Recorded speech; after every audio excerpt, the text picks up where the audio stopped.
guys, my name is Miss Julie, and I am the teen librarian here at the Florence County Library, and I'm here to bring you another First Chapter Friday. This month's book is Here to Stay by Sarah Farazan, and I have to thank Algonquian young readers for allowing me to read the book. So, here goes. That's 4 fouls, Drew, Coach Johnson shouted to our King James. B, you're in. This is where all the trouble started. I sometimes wonder what would have happened if Drew had never fouled out. I had it in my head that if I became popular, every day would feel like my birthday. I'd have no trouble talking to girls, and I'd be admired by my peers at the Granger School. I did not think everything would turn to crap salad in a bucket. Who could blame me? I mean, in all the movies and TV shows, the popular kid who ascends from the depths of dorkdom has their day in the sun, and then it's smooth sailing. Marty McFly gets the awesome truck. Daniel LaRusso gets to crane kick the crap out of Johnny. Seth Rogen gets to spend time with a girl way out of his league in every Judd Apatow movie. But my name isn't Marty or Daniel or Seth. My name is Bijan, and the world won't let me be the hero in my own life. I jumped up to check in at the scorer's table, and the horn blared for substitutions. I was trying to look tough and hard, but inside I was freaking out the same way I did when my imaginary future ex-girlfriend Elle walked by me in the halls, so excited that I might hurl chunks all over the floor. I jogged over to Drew and reached out to give him a low five. We barely clapped hands. Drew stared at the floor, fuming as he hustled to the bench.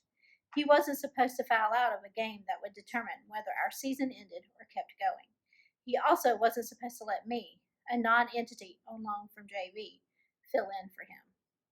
The Granger crowd was quiet as my sneakers squeaked onto the court, except for my mom and my best buddy Sean. He stood up and yelled, "Go get him, Tiger," with 1950s irony, while my mom clapped and whooped next to him. She knew how much playing meant to me. She may be the only one in that gym besides Sean who did. It was the beginning of the fourth quarter. Carter Prep 54, Granger 38. I joined the others around the key, waiting for the Carter Prep student to shoot his second free throw. He made the basket, the swish of the net prompting loud cheers from the visiting team's fans. I grabbed the ball from under the basket and inbounded it to Marcus Silva, the co-captain, who dribbled it down the court. Marcus was the only reason we had so many points as we did, and Carter Prep knew it. Their defenders were double-teaming him. "Beige," Marcus yelled as he passed the ball to me. I looked to Will, but he was covered. Steve was cutting behind the basket to lose his man. Todd was struggling to stay upright against the opposing center, who kept shoving him from behind. The shot clock was winding down. I bent my knees to shoot. The ball hit the backboard before it went in. The Granger crowd cheered, waving the blue and gold plastic pom-poms the school had given out before the big game. Our team started to run back on defense, but I was so amped I stayed behind to guard the player inbounding the ball. I hopped in front of him, waving my arms in the air. "Back off, bench warmer," he grunted as he tried a ball fake. I didn't bite. Marcus doubled back. He stuck to the point guard, who was trying to receive the pass. A short, shrill whistle blew. 5-second violation, the official said, taking the ball. "I do love that rule," I grinned at the scowling Carter Prep player. "If I was in your lofty position, I would have called a timeout. But hey, what do I know?" The ref handed me the rock and blew the whistle again. The clock started. I inbounded to Marcus before I bolted to the top of the key to set a pick for Todd. I crisscrossed my arms flat across my chest and blocked the Carter Prep goon with my whole body, allowing Todd to cut to the hole. The Carter Prep goon guarding me crashed into me.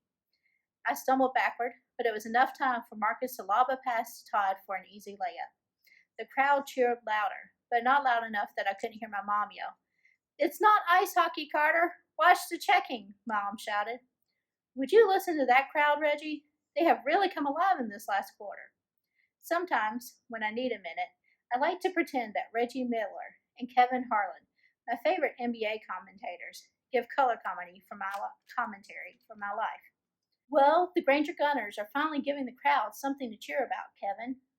When you start playing with a little fire in your belly, the atmosphere completely changes.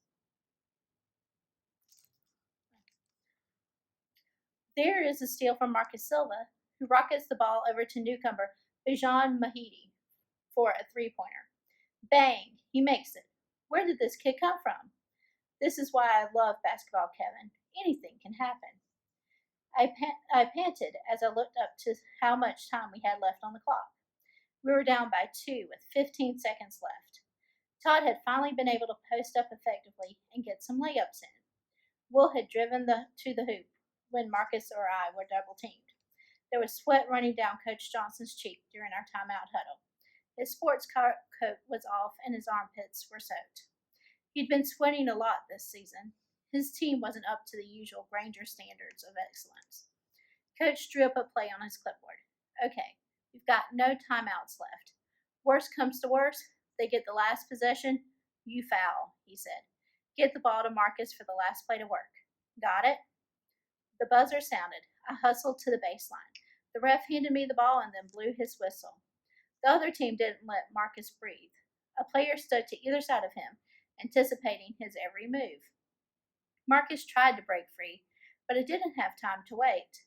I hurled the ball over my head to Will. Will drove to the loop. As the big goon in the key moved up to guard him, Will bounced past to Todd. He was free under the basket. For a split second, Todd looked terrified. The clock was winding down. 10 seconds left. Shoot it, Marcus yelled. Todd tossed it up. The ball bounced twice on the rim before falling in. Unbelievable, Kevin. The Granger Gunners have stunned everyone today with a comeback for the books. Well, not really. I mean, it was only a 16-point deficit. Also, since when are prep school games in our contracts? I need to talk to my agent about this. Don't give them any space. Full court press, Marcus shouted. The ball was inbounded to my guy. Don't reach, I thought. The last thing I wanted was to foul with 5 seconds left on the clock. Even if he made the free throws, we'd barely have time to get the final shot up. I took a deep breath and kept my hands in the air. He dribbled to the left, then to the right. Swing it, his coach shouted from the sidelines. The clock was down to 3. As he searched for an open man, he took his eyes off me. Here was my chance. I swatted the ball from his hand and made a fast break for the basket. The crowd erupted. I dribbled to the hoop and shot. Based on the cheering that echoed through the gym and the way the team lifted me up in joy, I figured I'd made the basket. Again, it's Here I Stay by Sarah Farazan. If you'd like to know what's going on at the library, please follow us at Flow Teenscape on Instagram, and I hope to see you soon. Bye!